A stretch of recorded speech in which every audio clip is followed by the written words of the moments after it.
नमस्कार व्यूअर्स, मैं हूं अमीश देवगन और आप देख रहे हैं वीकेंड का सबसे प्रामाणिक कार्यक्रम ये देश है हमारा। आजाद भारत में जमींदारी तो खत्म हो गई, लेकिन आरोप है कि देश में एक मजहबी जमींदार पैदा हो गया जिसे वक्फ कहा जाता है। इसलिए आज वक्फ पर बात करना बेहद जरूरी है, क्योंकि संसद से लेकर सड़क तक वक्फ के मुद्दे पर संग्राम छिड़ चुका है। क्योंकि ताजमहल से लेकर कुतुब मीनार तक अपना दावा ठोकने वाला वक्फ बोर्ड अब दिल्ली के 6 प्रमुख मंदिरों को भी अपना बताने लगा है। और हैरानी की बात यह है कि इनमें से कुछ मंदिर वक्फ बोर्ड के अस्तित्व में आने से पहले से ही मौजूद है। दिल्ली के ही सदर बाजार में मौजूद शाही ईदगाह के पास एक पार्क में रानी लक्ष्मीबाई की प्रतिमा लगनी थी, लेकिन दिल्ली के वक्फ बोर्ड ने इस पार्क पर ही अपना दावा ठोक दिया, पूरे पार्क पे। इसके बाद यह मामला दिल्ली हाई कोर्ट पहुंच गया, जहां मुस्लिम पक्ष को कड़ी फटकार लगी और कोर्ट ने यह कहा कि रानी लक्ष्मीबाई राष्ट्रीय नायक हैं, महानायक हैं, उनका स्थान सभी धार्मिक सीमाओं से बहुत ऊपर है। कोर्ट ने यह भी कहा कि ईदगाह कमेटी की याचिका सांप्रदायिक राजनीति को बढ़ावा देने वाली है। अब दिल्ली से जरा छत्तीसगढ़ चलिए मेरे साथ, जहां के वक्फ बोर्ड के पास 5000 करोड़ की संपत्ति है, लेकिन दावा किया जा रहा है कि इसमें से 90% संपत्ति अवैध कब्जे पर बनाई गई है। और तो और वक्फ बोर्ड आधे दुर्ग शहर पर भी अपना दावा ठोक रहा है। वो कह रहा है कि जो दुर्ग सिटी है छत्तीसगढ़ में, वो आधी हमारी है। अब बिहार की कहानी सुन लीजिए, जहां पटना से 30 किलोमीटर दूर एक गांव को वक्फ ने अपनी संपत्ति घोषित करते हुए यहां के लोगों को 30 दिन में गांव खाली करने का फरमान सुना दिया। खास बात यह है कि इस गांव की 95% आबादी हिंदू है और यह सत्य और तथ्य है। और यह कहानी यहीं तक सीमित नहीं है। देश का कोई ऐसा राज्य नहीं है जहां वक्फ की मनमानी के सबूत ना मिले, लेकिन जब वक्फ कानून में संशोधन की बात आई तो भारत तो छोड़िए, जाकिर नायक जैसे कट्टर मौलाना भी बेचैन हो गए। कहा जा रहा है कि इस्लामिक देश भारत में वक्फ के लिए एक बहुत बड़ा एजेंडा चला रहे हैं। सवाल है कि जब देश में सिखों के लिए, जैन समुदाय के लिए, ईसाइयों के लिए, पारसियों के लिए कोई विशेष अधिकार नहीं है, कोई स्पेशल कानून नहीं है, तो फिर देश की दूसरी बड़ी बहुसंख्यक आबादी को यह प्रिविलेज क्यों है? आज इसी पर जनता जनार्दन के बीच, मेरे युवा मित्रों के बीच देश की सबसे बड़ी बहस, देश का सबसे बड़ा मुद्दा वक्फ।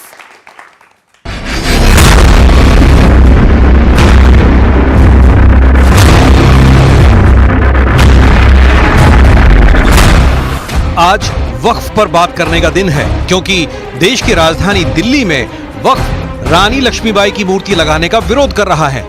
मामला शाही ईदगाह के बगल में मौजूद एमसीडी पार्क का है।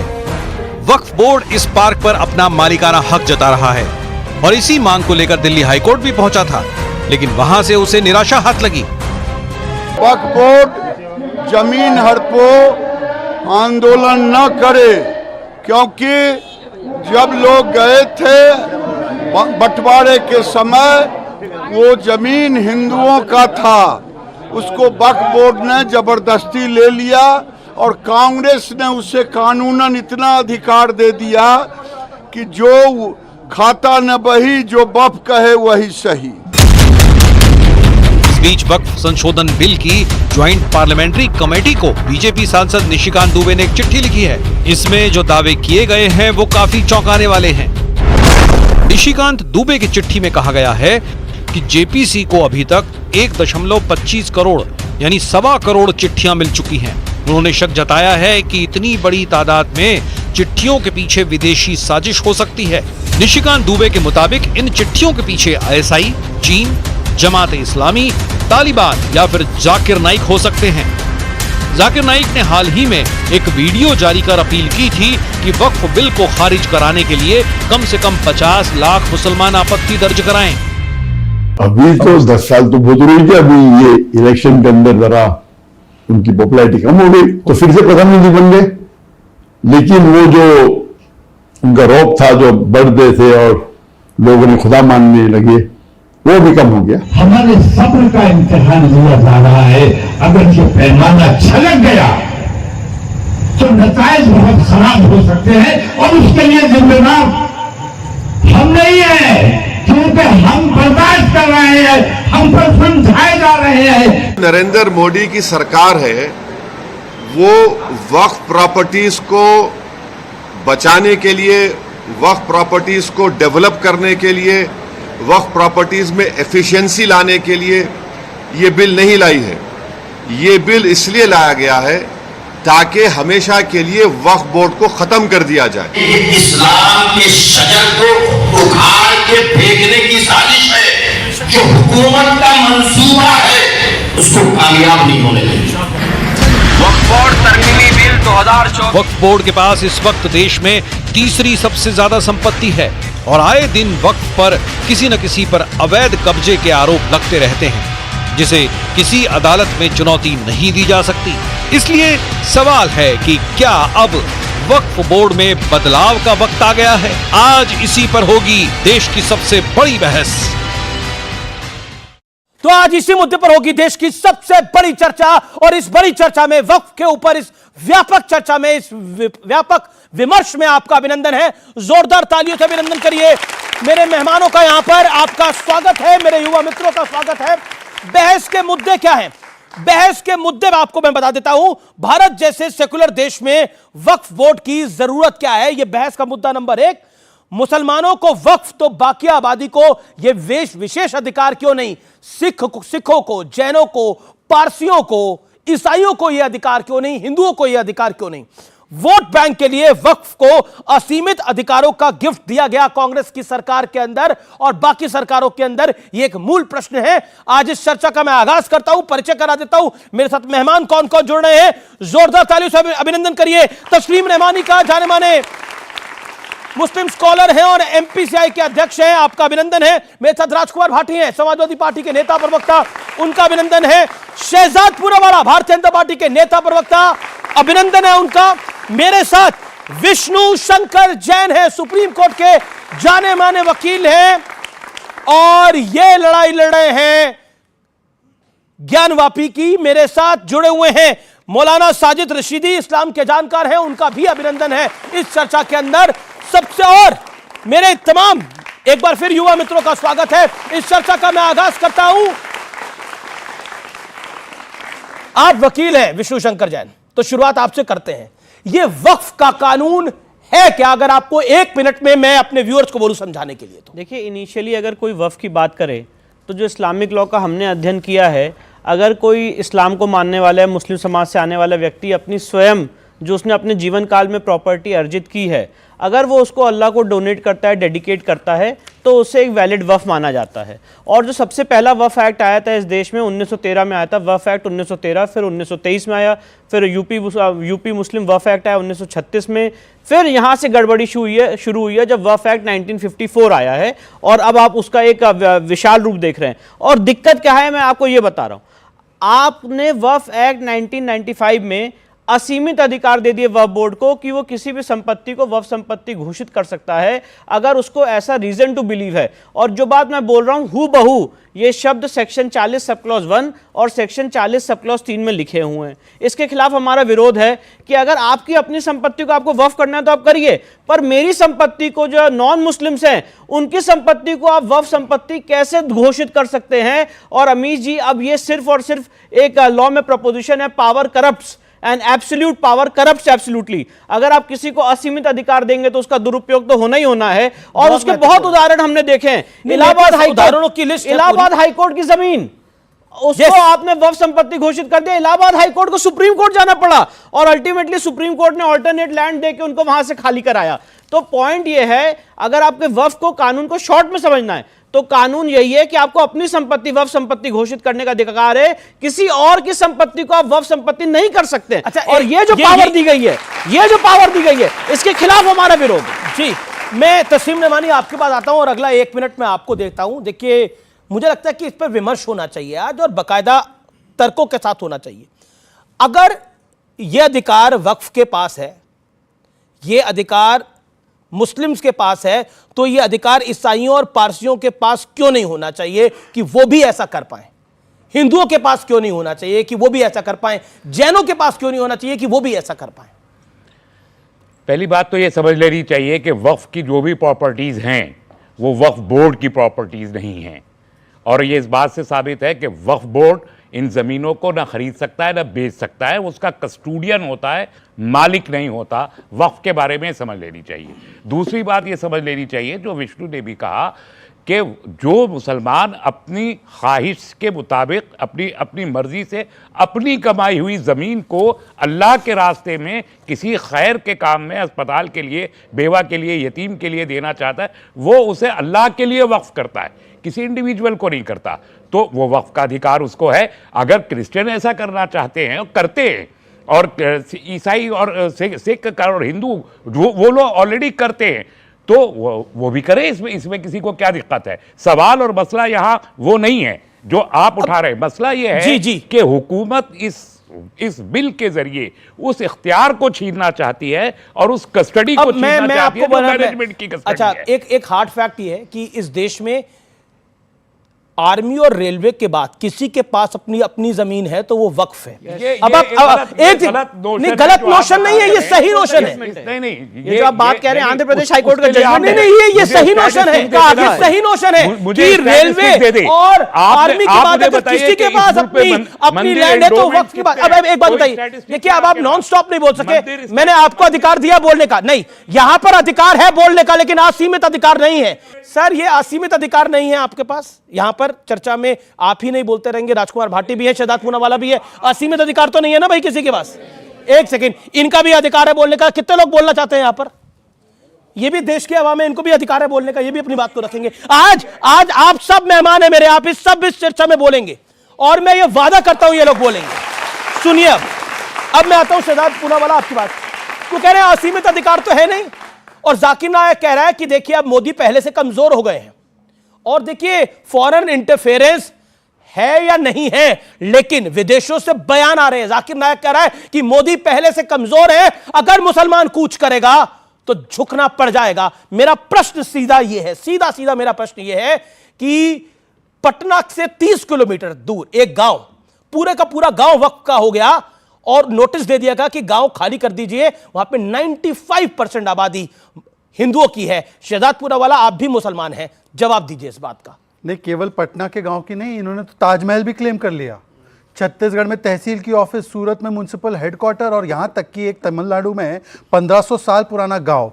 कुरान पाक नाजिल हुआ प्रॉफिट मोहम्मद सल्लल्लाहु अलैहि वसल्लम पर 1400 साल पहले, वक्फ उसके बाद आया, गांव क्लेम किया 1500 साल पुराना। बताइए क्या चल रहा है? ये वक्फ में संशोधन लाने की बात पहले सबसे की किसने? सच्चर कमेटी रिपोर्ट, मुसलमानों ने उसकी पैरवी की। JPC 9th report Rahman Khan की अध्यक्षता में बनी। मुसलमान जैसे आगा खानी, दरगाह के लोग, जो बोरा समाज के लोग, महिलाएं। और क्या है वक्फ के अमेंडमेंट? वक्फ के अमेंडमेंट प्रो गुड गवर्नेंस है, प्रो ट्रांसपेरेंसी है, प्रो गरीब है कि गरीबों को, यतीमों को, बेवाओं को उसका अधिकार मिले। वक्फ की पता है जमीन कितनी है? 9 लाख एकड़। 9 लाख एकड़ को मैं आपको साइज में बताता हूं। एक मुंबई है ना, पूरा मुंबई शहर 1 लाख एकड़, 9 टाइम्स मुंबई, इतना वक्फ के पास जमीन है। इनकम कितनी है? 200 करोड़। सच्चर कमेटी ने बोला मिनिमम 12,000 करोड़ आनी चाहिए। अच्छा, 12,000 करोड़ इनकम आएगी तो किसके पास जाएगी? ये कोई सरकार के पास तो जाएगी नहीं, टेंपल ट्रस्ट तो है नहीं, ये जाएगी तो मुसलमानों के बेनिफिट के लिए। तो ये मुसलमानों के बेनिफिट के लिए है। और जो मुसलमानों ने, अमीर मुसलमान, जो पॉलिटिशियंस के साथ जुड़े हुए मुसलमान, देखते होंगे ना, वो बड़े बड़ी गाड़ियों में आते हैं, फॉर्च्यूनर में आते हैं, बड़े बड़े नेताओं के साथ घूमते उठते बैठते, उनकी इफ्तार पार्टी में टोपी लगा के नेता जाते हैं, उनके साथ बैठकर वो लोग ये लैंड हथियाना चाहते हैं और ऑडी पौने दामों में बेचना चाहते हैं। इसीलिए वो इस संशोधन के खिलाफ है। पर मैं आखिरी बात छोड़ना चाहता हूं, बाकी सब छोड़ दो, दिल्ली की घटना बताता हूं। डीडीए की जमीन 2016-17 में आम आदमी पार्टी की सरकार बोलती है हम फ्लाईओवर बनाना चाहते हैं, रानी लक्ष्मीबाई का स्टैच्यू हम हटाना चाहते हैं, उसको प्लेस करना है कहीं और। एमसीडी और डीडीए बोलती है हमारी एक पार्क है उसमें लगा देते, सब लोग बोलते हैं ओके जी ग्रेट। वक्फ बोर्ड आते हैं, कहता है ये पार्क हमारा है, रानी लक्ष्मीबाई की स्टैच्यू नहीं लगेगी। और रानी लक्ष्मीबाई के स्टैच्यू से भी इनको प्रॉब्लम हो चुकी है। बताइए रानी लक्ष्मीबाई के स्टैच्यू से क्या समस्या हो सकती है? सच्चर कमेटी रिपोर्ट ने पैरवी की थी कि नहीं वक्फ के अमेंडमेंट की? जी। जेपीसी 9th रिपोर्ट ने की थी कि नहीं की थी? जी, मैं और किससे पूछूंगा? बिल्कुल आपसे पूछ, आप ही से पूछो। आप पूरे देश से भी पूछ सकते हैं, आपसे पूछो। देश से क्या, आप ही से पूछो। आप आपको मुझसे ज्यादा प्रेम है, यहाँ पर वक्फ के वकील आप है ना? 12,000 वक्फ के वकील आप है ना? यहाँ पर मैं वकील नहीं हूँ, वकालत कर रहे हैं ना हालांकि इनका कोई उस पर स्टेक नहीं है, लेकिन मैं वकील नहीं हूं। नहीं, वो बेनिफिशियरी मैं है। वकील नहीं हूं। He's not वक्त वकील, he's पे आपका beneficiary। स्टेक क्यों है? एक सेकंड, क्या बोला आपने? वक्त क्या पे बोला? क्या आपका बोला? स्टेक क्यों है? एक सेकंड, आपने क्या बोला सर? क्या बोला? इनका क्या स्टेक नहीं है? अब देर में समझ में आया, हाँ, आपकी क्या बोला? बत्ती बाद में क्या- चली। क्या- क्या? मैं कह रहा हूं वक्फ बोर्ड, मुसलमानों ने अपनी जमीनें वक्फ की हैं अल्लाह के कौज के लिए, गरीबों के लिए, चैरिटी के लिए। बाकी किसी का स्टेक क्या है? मेरा स्टेक कैसे नहीं है? ज्ञान व्यापी को आप वफ नंबर 100 घोषित कर चुके हैं, उसके खिलाफ हम लड़ाई लड़ रहे हैं, वहां पे इतनी लंबी लीगल लड़ाई चल रही है कि उसको वफ ट्राइब्यूनल भेजा जाए। मेरा स्टेक क्यों नहीं? कृष्ण जन्मभूमि को आपने वफ संपत्ति घोषित कर दिया है, उसके लिए हम लड़ाई लड़ रहे हैं इलाहाबाद हाईकोर्ट में। कुतुब मीनार को, ताजमहल को, टीले वाली मस्जिद को, हर एक चीज को, ठीक है, मतलब यही है। आपका कहना असल में कि- यही है। आपका कहना कि एक सेकंड, hold on, आपका कहना फैक्चुअल बात करते हैं, फैक्चुअल, एक सेकंड शहजाद फैक्चुअल बात करते हैं, फैक्चुअल बात करते हैं। आप कह रहे हैं कि हिंदुओं का क्या लेना देना, वक्फ तो मुसलमानों से है और मुसलमानों का ही लेना देना है। अब सुनना पड़ेगा। अब तिरुचिरापल्ली में जो मैं बात बता रहा हूं तमिलनाडु की, वहां पर पूरे गांव पर 2022 में दावा ठोक दिया गया। वहां पर 1500 साल पुराना मंदिर है, उस पे वक्फ ने दावा ठोक दिया। तो क्यों हिंदुओं का अधिकार नहीं है अपना मंदिर बचाने का? कमाल की बात कर रहे हैं आप। इनका क्या मतलब है? इनका क्या मतलब है? इनका क्या मतलब है? अरे ये तो जैन है, जैन है, ये भी अल्पसंख्यक है, ये भी अल्पसंख्यक है इस देश के अंदर, ये जैन भी अल्पसंख्यक है और उसकी किसी अदालत में सुनवाई नहीं होती। ऐसा कोई एक्ट नहीं है। आप देखिए ये अफवाह फैला रहे हैं 1995 जैसा। ये मैं अफवाह एक फैला मिनट रहे हैं कि अमीश वक्फ बोर्ड जी, की मैं एक सुनवाई शब्द कहीं नहीं नहीं होती। बोलूंगा। अभी कोई भी अभी ये पहले कोर्ट मुझे कर यहाँ रहे दिखा दे हैं कि दिल्ली किसी हाई और कोर्ट minority एक सेकंड दिल्ली हाई कोर्ट ने- और इस देश के जैन, कहीं और अगर नहीं ये है। देश के हाई कोर्ट जैन कैसे गया? इकट्ठे होकर अपनी वेल्थ को कम्युलेट कर ले तो अगर वो अपना पैसा बाहर निकाल दे तो पाकिस्तान की पूरी जीडीपी सामने आ जाएगी। इतना पैसा है इस देश के जानों के पास, इतना पैसा है। ये भी अल्पसंख्यक है इस देश में, क्योंकि अल्पसंख्यक की बड़ी डेफिनेशन होती है, क्योंकि कहा जाता है कि देखिए अल्पसंख्यक एक सेकंड आप शांत रहेंगे आप। अब अल्पसंख्यक कहा जाता है कि अल्पसंख्यक है, जैन अल्पसंख्यक है इस देश में। मैं अल्पसंख्यकों की बात करता हूं।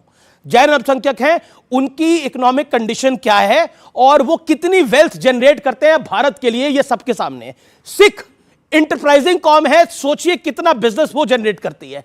अब मैं पारसियों की बात करता हूं, इस देश का सबसे बड़ा साइंटिस्ट पारसी, इस देश का सबसे बड़ा बिजनेस घराना पारसी, ये इस देश की सच्चाई है। इसलिए अल्पसंख्यक का रोना छोड़िए, इस देश की दूसरी बड़ी आबादी है ये, और ये फैक्ट की मैं बात कर रहा हूं। अल्पसंख्यक का रोना छोड़िए, पूरे देश के अंदर अल्पसंख्यक का रोना छोड़िए, इस देश में दूसरी बड़ी आबादी है। अगर अल्पसंख्यक की बात होगी तो जैन और पारसियों की भी बात होनी चाहिए। ठीक है, अब मैं आता हूं इनके पास। एक सेकंड सर, आज कई फैक्ट्स मैं सामने रखूंगा। आज बहुत लोगों के पेट में दर्द होने वाला है, नहीं अभी मरोड़े उठेंगे सर आज। नहीं मैं आप वो आपको दिखाई यहाँ नहीं देता। असीमित अधिकार आप नहीं है बहुत आपके पास। आसानी से कह सकते हैं। आपके पास आप असीमित बहुत अधिकार आसानी नहीं है। से नहीं कह सकते हैं, नहीं ये नहीं minorities है। नहीं लेकिन नहीं मुस्लिम तस्लीम अली, आपके minority पास का असीमित 75 अधिकार नहीं है। साल से यहाँ क्या असीमित क्या अधिकार आपको वो नहीं देता। statistics भी देख के नहीं, बताइए यहाँ जरा। असीमित अधिकार नहीं है। यहाँ सीमित अधिकारों के साथ चर्चा करिए। आपके सांसद हैं, वो कहते हैं कि ये मुसलमानों की जिंदगी का लाजमी हिस्सा है। देखिए वक्फ से तो जो हमारे पास रिपोर्ट्स हैं, कुछ मुस्लिम भी प्रताड़ित हैं। क्या आपको लगता नहीं है कि इसमें समाजवादी पार्टी एक धार्मिक एंगल ढूंढ रही है? मैं आपके मेंबर ऑफ पार्लियामेंट जो है मिस्टर नदवी, उनको कोट कर रहा हूं। नहीं, अभी अल्पसंख्यक पर काफ़ी चर्चा हो गई, तो आपके पैनल में 5 लोग हैं, मुझे छोड़कर 4 अल्पसंख्यक है। तो ये इस देश की खूबसूरती है। इस देश में सबको सम्मान है, सबको अधिकार है। आपने शुरू में सवाल उठाया कि एक सेकुलर देश में वक्फ बोर्ड क्यों? वक्फ बोर्ड जैसी सिस्टम है तभी तो ये देश सेकुलर है। हमारे देश का संविधान कहता है कि अल्पसंख्यक समुदायों को अपनी धार्मिक संस्थाएं चलाने, धार्मिक संपत्ति का प्रबंधन करने, विचार, अव्यक्ति, विश्वास, धर्म, उपासना की पूरी स्वतंत्रता होगी। अगर हम उसे घुमा फिरा के कैसे भी सीमित करते हैं या उस पर सवाल उठाते हैं तो हम देश के सेकुलर ढांचे पर सवाल उठाते हैं, हम देश के संविधान पर सवाल उठाते हैं। मैं ये बिल्कुल गारंटी नहीं दे सकता कि वक्फ बोर्ड में अनियमितताएं नहीं होंगी या कहीं वक्फ बोर्ड ने कुछ गलत कब्जे नहीं किए होंगे, हो सकता है कुछ कब्जे हों, लेकिन ये भी सच्चाई है कि वक्फ बोर्ड की भी बहुत सारी प्रॉपर्टीज पर कब्जे हैं जिनके मुकदमे वक्फ बोर्ड लड़ रहा है। दूसरी बात जो अभी रहमानी साहब ने कहा, अच्छा ये जो मुकदमे लड़े जा रहे हैं, ये मेरा प्रश्न ये है कि वक्फ के पास असीमित अधिकार इसीलिए है कि वो अपना ट्राइब्यूनल खुद खुद वो अपने ट्राइब्यूनल में केस जाएगा उनके। और इस पॉइंट बात नंबर को भी हम- राजकुमार भाटी को कोई दिक्कत हो तो वो कोर्ट पे जाएगा, बकायदा कोर्ट पे जाएगा। इनको कोई दिक्कत हो, इनको कोई दिक्कत हो, मुझे कोई दिक्कत हो तो मैं कोर्ट पे जाऊंगा। लेकिन वक्फ को कोई दिक्कत होगी तो वक्फ के बनाए हुए ट्राइब्यूनल में जाएगा, जिसमें 2 लोग वक्फ के होंगे और एक गवर्नमेंट ऑफिसर होगा। अब आप बताइए ये कहां का कायदा और कौन सा कानून है? दो ये चीजें स्पेशल हमें- ट्रीटमेंट है कि नहीं है? दो बातें- यही हिंदुओं के साथ हो जाए तो क्या होगा, यही सिखों के साथ हो जाए तो क्या तूफान मचेगा? 2 बातें अच्छी तरह समझ लेनी जी। चाहिए। एक तो अभी उन्होंने बताया कि जो मुस्लिम वक्फ करते हैं, मतलब जो दान करते हैं ज़मीन, वही वक्फ को जाती है। एक बात वो बताना भूल गए, मैं स्पष्ट कर देता हूँ कि वक्फ करने से पहले उस ज़मीन की पूरी ये गारंटी देनी पड़ती है, उसके कागज़ देने पड़ते हैं कि इस पर कोई विवाद नहीं है और इस पर किसी और का दावा नहीं है। पहली बात तो ये, तब वो वक्फ बोर्ड को जाती अधिकारों है। पे बात करी, ऐसा नियम है। मैंने वक्फ के ट्राइब्यूनल पे बात दूसरा, करी। ट्रिब्यूनल की बात आई, वो ट्रिब्यूनल तो हमारी सरकार ने ही तो बनाया है, वो सिस्टम के तहत तो बनाया, नियम कानून के तहत तो बनाया। आपको ठीक लगता है वो ट्रिब्यूनल? नहीं, अगर कोई कमी है तो उसमें दूर की जा सकती है। नहीं, क्या लेकिन हम हर चीज पे तीसरी बात, ये बार बार झूठ बोला जाता है। मैंने कमी की बात करी। आपको अगर कोई मसला होगा तो आपको कोर्ट जाना पड़ेगा, लेकिन वक्फ का कोई मसला होगा तो उसको वक्फ के ट्राइब्यूनल में जाना पड़ेगा। अब बताइए, देखिए, एक क्लैरिफाई, सिखों के तमाम गुरुद्वारों का प्रबंधन शिरोमणि गुरुद्वारा प्रबंधक समिति करती है। लेकिन जमीन का विवाद होगा तो कहां उसमें जाएगा? हमारा आप अगर इंटरफेयर कोई नहीं कर गुरुद्वारा बना हुआ है, सकते। जमीन का विवाद कहां जाएगा? जैन धर्म कोर्ट पे के- जाएगा। जैन उनका धर्म के ट्रिब्यूनल लोग नहीं अमीश जी, है। एक बात हिंदुओं के मंदिर का विवाद होगा तो उनका कोई मंदिर ट्रिब्यूनल नहीं है। अमीश जी, एक जैन बात धर्म के लोग भी अपनी संस्थाएं चलाते हैं। मैं एक दो क्लैरिफिकेशन, अगर आप ये कहना चाहते हैं, अगर सरकार हमारी ये सोचती है कि आप ये कहना चाहते हैं, मैं आखिरी बात बोल रहा हूं कि धार्मिक संस्थाओं में, धार्मिक संपत्ति में कहीं कोई अनियमितताएं हैं, उन पर गलत कब्जे हैं, तो एक कॉमन कानून लेकर आइए कि देश की कानून तो देश की सभी धार्मिक शहजाद, अमीश जी, मैं जो कह रहा हूं उस पर आप ध्यान दीजिए। मैं आ रहा हूं। देश की तमाम धार्मिक बता रहा हूं। संस्थाओं की संपत्ति वो सरकार की होगी। शहजाद, आप देखिए कितना दर्द होता है लोगों के पेट में। शहजाद, यहाँ पर 1 वर्सेस 4 या 1 और 4 नहीं है, यहाँ पर सब पांचों के पांचों भारतीय है और यही सोच हम सब लोगों की होनी चाहिए। ये सोच का अंतर करना, इसीलिए इनका तो पूरा नारा था संविधान बचाओ। संविधान में एक आर्टिकल है, आर्टिकल 14। आर्टिकल 14 बोलता है कि आपका धर्म चाहे कुछ भी हो, आपको इक्वली ट्रीट किया जाएगा। तो स्टेट एक के लिए वक्फ की पूरी व्यवस्था और दूसरे जैन समाज के लोग, क्रिश्चियन समाज के लोग, बुद्धिस्ट समाज के लोग अलग व्यवस्था क्यों? अच्छा, वक्फ कानून में बनाइए, वक्फ कानून भी बनाइए, कोई समस्या नहीं। वक्फ कानून में है कि लिमिटेशन एक्ट जो बाकी लोगों पे अप्लाई होता है कि एक समय के बाद आप केस नहीं कर सकते, वो लिमिटेशन एक्ट वक्फ पे अप्लाई नहीं होगा। Oman, Saudi, Iraq, Iran, Libya, ये देशों में भी ऐसे वक्फ के कानून नहीं है जैसे भारत में कानून बना रखे हैं भाई। और आखिरी बात जी, 2 बात, कांग्रेस का बहुत अच्छा है, समाजवादी पार्टी तो चलिए बाद में आई, कांग्रेस ने ये सारी जड़ शुरू की है। कांग्रेस ने 2 कानून बनाए जिसमें पहले 1990। थे शहजाद भाई। हाँ, मैं उसी पहले पार्टी से आए। मेरी तो आंखें खुल गई तो मैं तो निकल के आ गया, आप अभी चले गए। बताइए, मेरी तो आंखें खुली। दूसरी बात, 2 कानून उन्होंने बनाए। 2 कानून कैसे थे कि यदि अमीश देवगन चाहते हैं कि वो अपने पूजा पद्धति और पूजा को करने के लिए एक मंदिर में चले जाए तो मंदिर पे क्लेम नहीं कर सकते 47 के बाद। पर अगर मुसलमान, अगर ताहिर, तस्लीम रहमानी है, साजिद रशीदी है, किसी भी प्रॉपर्टी को वक्फ के माध्यम से अपनी प्रॉपर्टी बता दो, वो प्रॉपर्टी हमारी, फिर लड़ते रहो, केस कागज लेकर घूमते रहो। ये दोहरा मापदंड है कांग्रेस पार्टी का कि आपको अपना धार्मिक अधिकार नहीं मिला और इनको असीमित अधिकार मिल गया। ये नहीं हो सकता। साजिद रशीदी, एक तरह की लेटर अगर बाहर से आ रही है और बीजेपी के सांसद कह रहे हैं कि इसमें फॉरेन इंटरफेरेंस का मामला दिखाई दे रहा है, तो आपको यह मसला गंभीर नहीं लगता?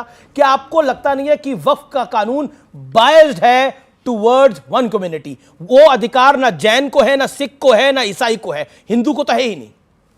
देखिए, सबसे पहले तो मैं उस सांसद को सीरियस लेता ही नहीं, नंबर 1। अब आप सुनिए, एक तथ्य मैं आपके सामने रखना चाहता हूँ, व्यूवर्स देख रहे हैं और करोड़ों लोग आपको देखते हैं, इसको सुनना बहुत ज़रूरी है।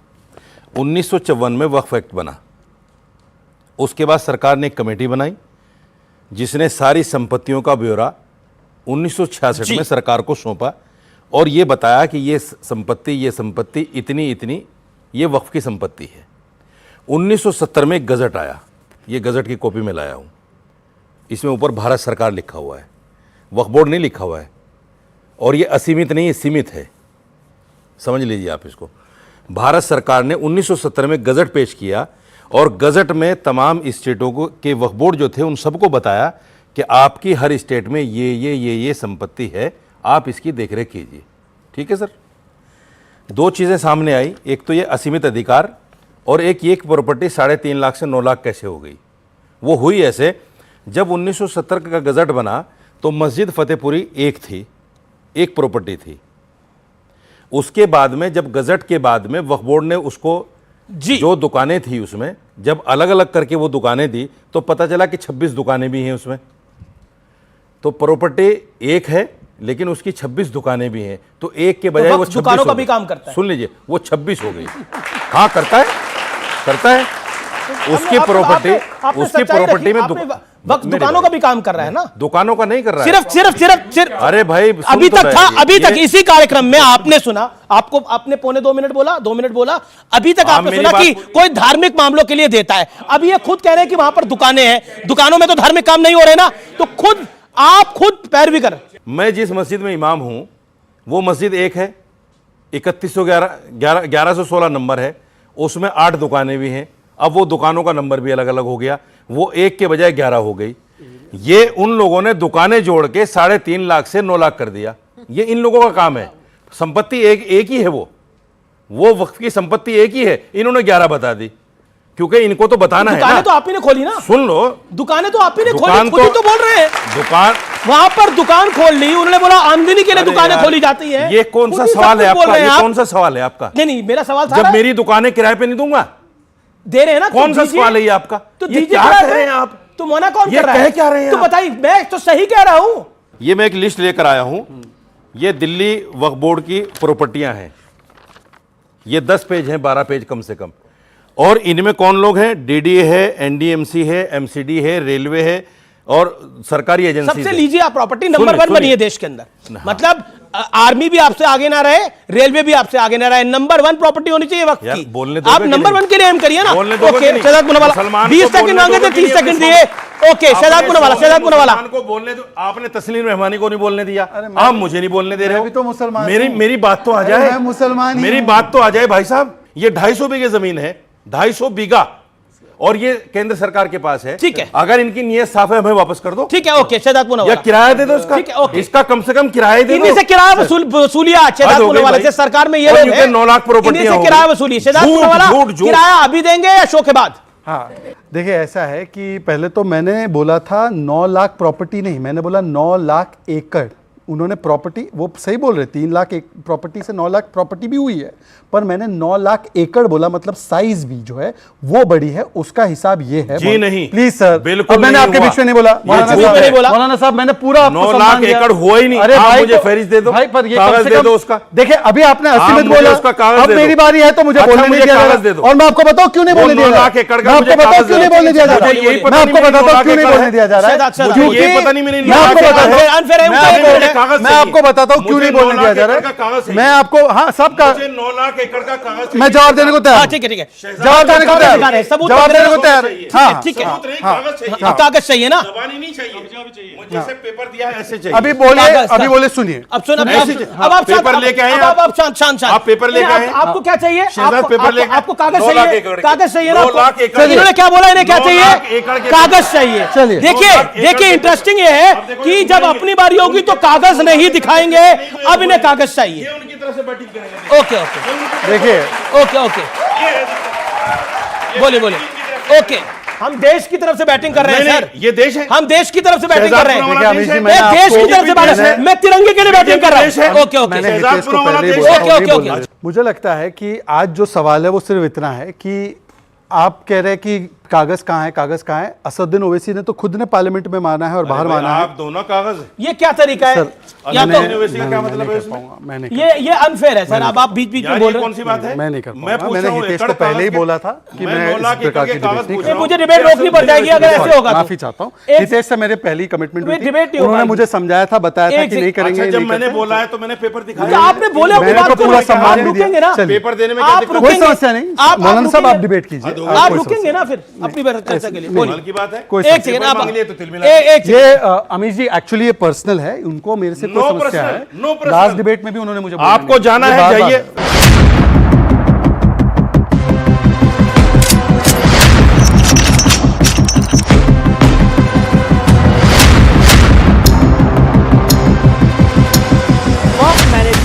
फोरम ऑफ इंडिया है, ये मिनिस्ट्री ऑफ माइनॉरिटी अफेयर्स की वेबसाइट है। जितनी वह प्रॉपर्टी आज तक दर्ज हुई है सबका गजट नोटिफिकेशन है और सारी प्रॉपर्टी वहां पे दर्ज है। इनको कागज चाहिए वहां से ले सकते हैं। Point number 1। पॉइंट नंबर 2 सुन लीजिए, एक मिनट सर सुन लीजिए।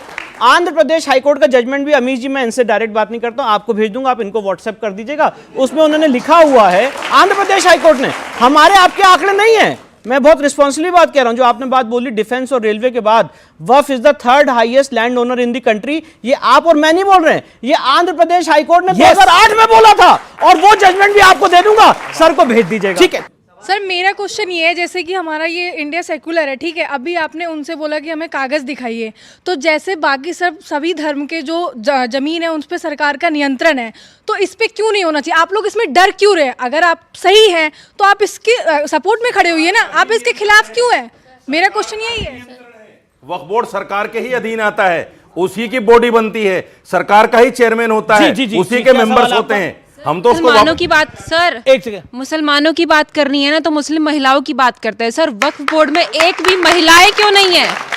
सर बिल में महिलाएं स्टेट से 2 महिलाएं और सेंटर में 2 महिलाएं। अधिकार है बोलने का, ये बोले कि नहीं बोले? बोलने का अधिकार है, बोलने जी। मुझे मेरा अधिकार है, मुझे बोलने दीजिए। एक सेकेंड। सर क्या ये जैसे 7 मेंबरों में 2 महिला मेंबर हैं, जैसे शहजाद पूनावाला पूरा देश रिप्रेजेंट नहीं करते, वैसे क्या 2 महिलाएं सिर्फ मुसलमान औरतों को करती है रिप्रेजेंट? दूसरे ओके राजकुमार भाटी, एक सवाल है कि वैसे तो आपको मुल्क सेकुलर चाहिए, लेकिन सेकुलर देश में वक्फ क्यों? नहीं, मैं जो बहन सवाल पूछ रही है, मैं नहीं कह रहा, हमारा संविधान कहता है हम भारत के लोग भारत को एक सर्वप्रभुत्व संपन्न समाजवादी पंथनिरपेक्ष लोकतंत्रात्मक गणराज्य बनाने के लिए बाद में ऐड हुआ है, हमारा संविधान यहीं शुरू होता है। 76 में ऐड हुआ है। ये देश पंथनिरपेक्ष देश है। दूसरी बात, मैंने ये नहीं कहा केवल वक्फ बोर्ड से ही सेकुलर हो जाएगा। सभी अल्पसंख्यक धर्मों को, मैंने बोला था, सभी अल्पसंख्यकों को अपने धार्मिक संस्थाओं का प्रबंधन करने, अपनी संपत्ति की देखभाल करने का अधिकार है। मेरा प्रश्न है कि सेकुलर देश में वक्फ क्यों? लेकिन इस चर्चा में मैं आपका जवाब दे रहा हूं। एक चर्चा में भाई शहजाद पूनावाला ने एक बहुत अच्छी बात कही है, वो गुम गई, उसमें सुनी नहीं ठीक से। उन्होंने कहा 15 अस्पतालों के नाम बता दो। मैं इस बात का समर्थन करता हूं। हमारी धार्मिक संस्थाओं को, चाहे किसी भी धर्म की हो, बच्चों के लिए स्कूल खोलने चाहिए, अस्पताल खोलनी चाहिए, जनता की सेवा के लिए काम करना चाहिए। इस मामले में किसी को बुरा लगे, लेकिन सच्चाई यह है हमारे सिख भाई और ईसाई इस मामले में हमसे बहुत आगे हैं। हिंदुओं से भी और मुसलमानों से भी। वो ऐसी ऐसी संस्थाएं चलाते हैं जिनमें फ्री इलाज करते हैं और फ्री बच्चों को शिक्षा देते हैं, हॉस्टल में रखते हैं। ना तो हमारे हिंदुओं की ऐसी संस्थाएं दिखाई देती हैं, ना मुस्लिम समाज के कुछ मदरसे हैं, लेकिन अच्छी इस स्टैंडर्ड की संस्थाएं खुलनी चाहिए ज्यादा से ज्यादा। इनको हिंदुओं में ऐसी चीज नहीं हमारे नहीं आप बहुत ही जल्दी कर रहे हो यार। आपका नंबर आएगा, और आपको तो हमेशा ही ज्यादा समय देते हैं अमीश जी, आप क्यों चिंता कर रहे हो? हमारे हिंदुओं में आपको सीटों के हिसाब से मिल रहा है ना। हाँ, तुमसे ज्यादा सीट आई है हमारी। हम यूपी की पार्टी है, तुमसे ज्यादा सीट आई है। डिबेट यूपी में हो रही है। चलिए सीटों के हिसाब से करेंगे, सीटों के हिसाब से करेंगे तो रहमानी साहब का नंबर ही नहीं आएगा। मैं आखिरी वाक्य मैं आलोचना के लिए या नाराज करने के लिए नहीं, हिंदुओं को जगाने के लिए कह रहा हूं। ये वाक्य, हमारे एक एक मंदिर के पास इतनी प्रॉपर्टी है कि ये मंदिर यूनिवर्सिटी चला सकते हैं, एम्स चला सकते हैं। इस तरफ ध्यान देना चाहिए। एक वाक्य ठीक है। आपको बता दूं कि केवल हिंदुओं के धार्मिक संस्थान है जिससे टैक्स सरकार वसूलती है, और कोई चर्च नहीं है, कोई मस्जिद नहीं है जिससे कि सरकार टैक्स लेती है। और हिंदुओं के टैक्स से, सुन लीजिए, अब ये पूरा मामला चल रहा है ना तिरुपति का। इसके लिए हम मोदी सरकार का विरोध करते हैं। बोलता ये विषय मोदी सरकार अगर ऐसा करती है तो हम विरोध करते हैं।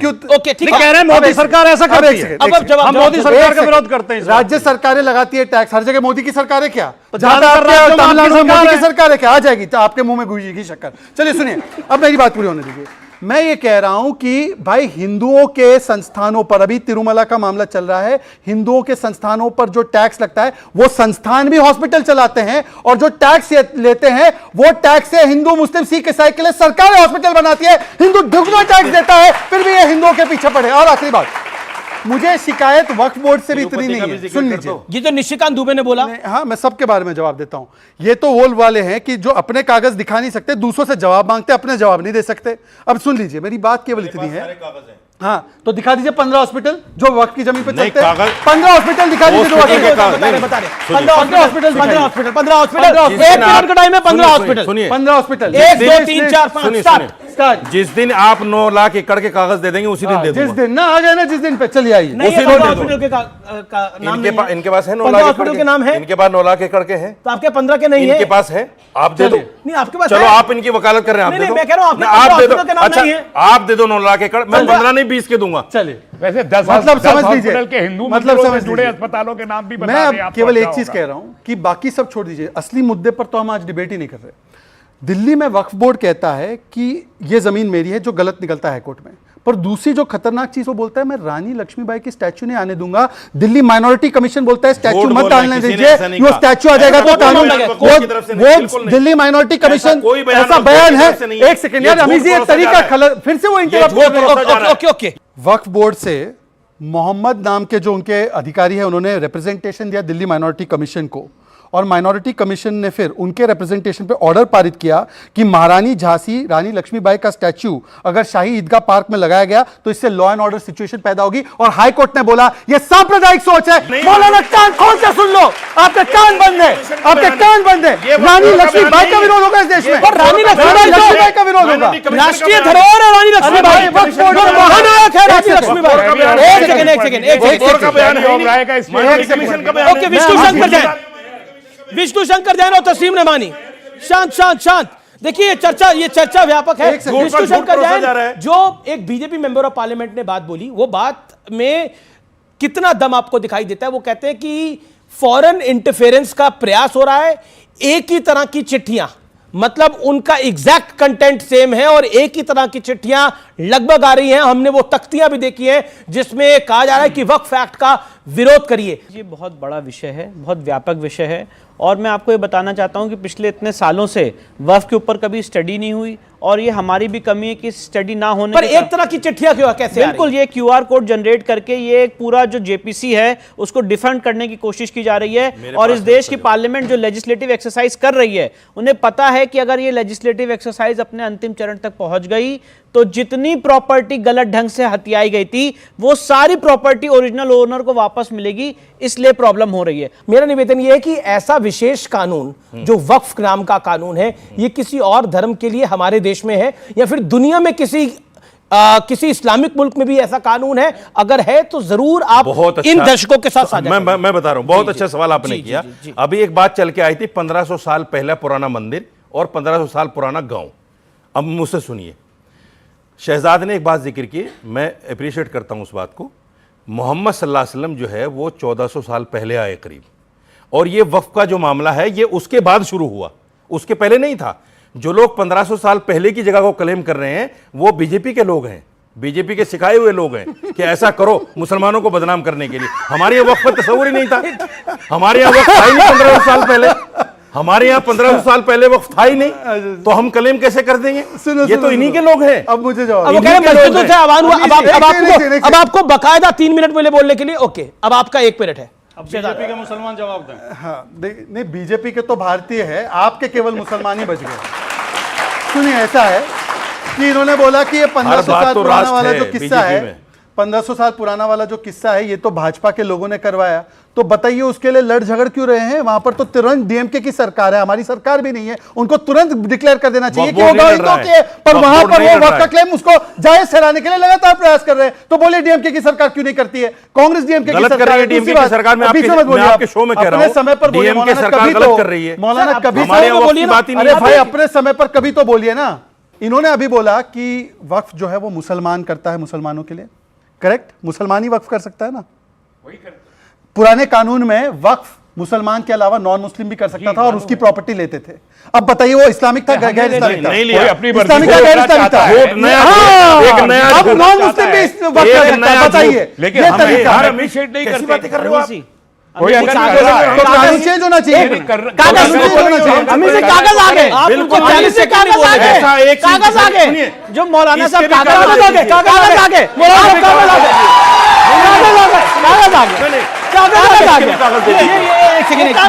कौन से हिंदू ने वक्त किया है और हमने लिया है, इसके भी कागज दे ये तरीका नहीं, नहीं, देखो, बिल्कुल गलत। आप उधर रहिए, अपनी जगह पे जाइए। कौन से हिंदू ने वक्त किया है और उसके पेपर कहाँ है वो मुझे दे दीजिए। ठीक है, आपसे पेपर मांगेगा। अमीर जी, अच्छा, मुझे मेरे भाई से इनके पास मेरे भाई से पूछा था कि भैया कागज दिखा दीजिए। कोई से पेपर नहीं है इनके पास। जस्टिस गुलाम मोहम्मद का जजमेंट है, मैंने आपको व्हाट्सएप कर दिया। सामने रखिए कागज। हाँ, ये कागज है भैया, जस्टिस गुलाम मोहम्मद का जजमेंट है, मैंने आपको व्हाट्सएप कर दिया, आप इनको भेज दीजिएगा। जी। अब पैराग्राफ 30। अरे मुझे पोस्टमैन क्यों बना रहे हैं आप सब लोग? बात नहीं कर। जी जी जी, वो पता नहीं क्या क्या बोल देंगे इसलिए। पैराग्राफ 30 पढ़ के सुना दे रहा हूं और सुन लीजिए। The institution of Waqf in India is about 1000 years old.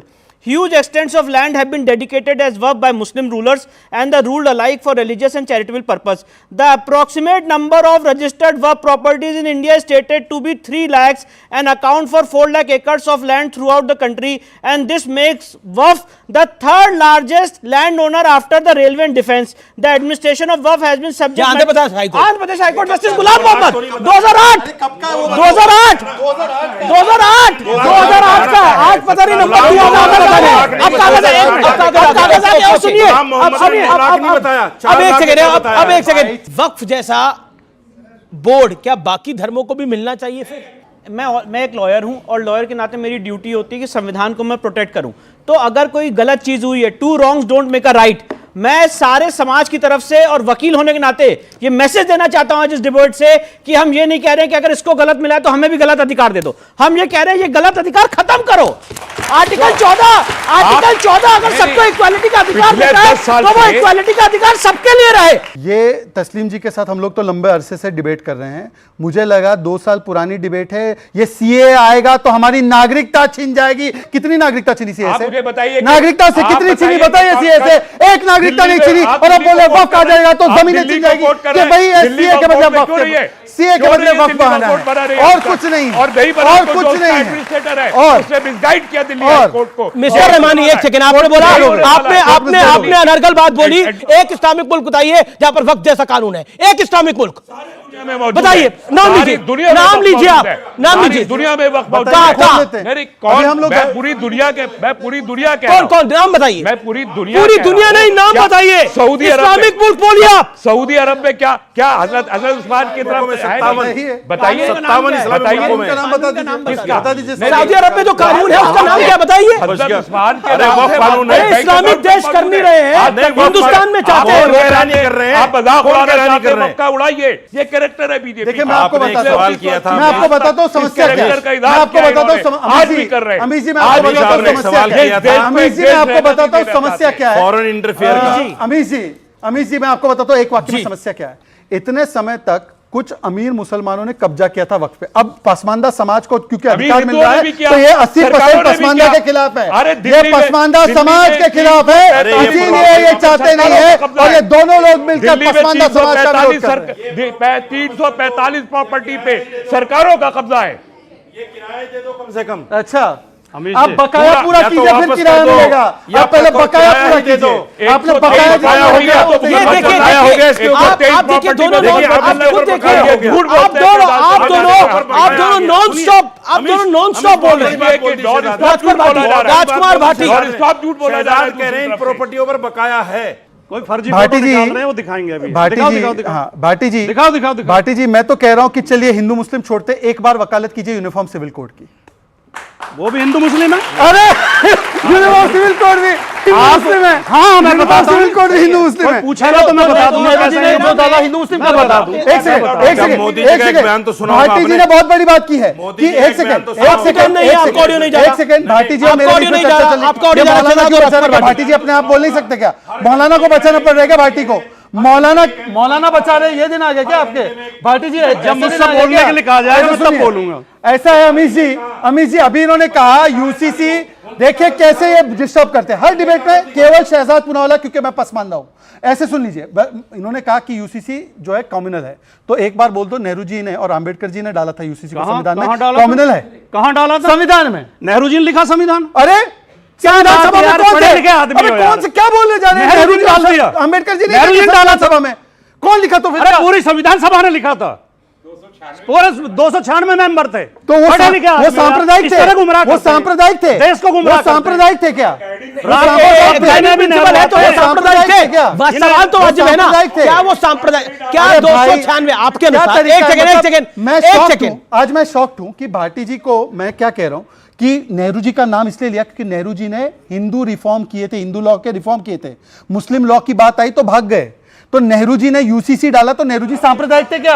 अब बोलिए, फिर कह रहे हो नेहरू जी ने, अरे नेहरू जी ने डाला था, यूनिफॉर्म सिविल कोड की वकालत तो अम्बेडकर साहब ने भी करी ना, अम्बेडकर साहब ने भी करी ना, क्या वो सांप्रदायिक थे? जवाब दीजिए। ये यूनिफॉर्म सिविल कोड का मसला केवल इसलिए उठाते हैं कि ये जो इस देश में अल्पसंख्यकों को अधिकार मिले हुए हैं उन्हें छीनना चाहते हैं, जिसमें जैन भी आते हैं, सिख भी आते हैं। विष्णु जी, नहीं हम चलते हैं और क्या, आपकी मर्जी है, जिसको जाना है जा सकता है, फ्री है सर।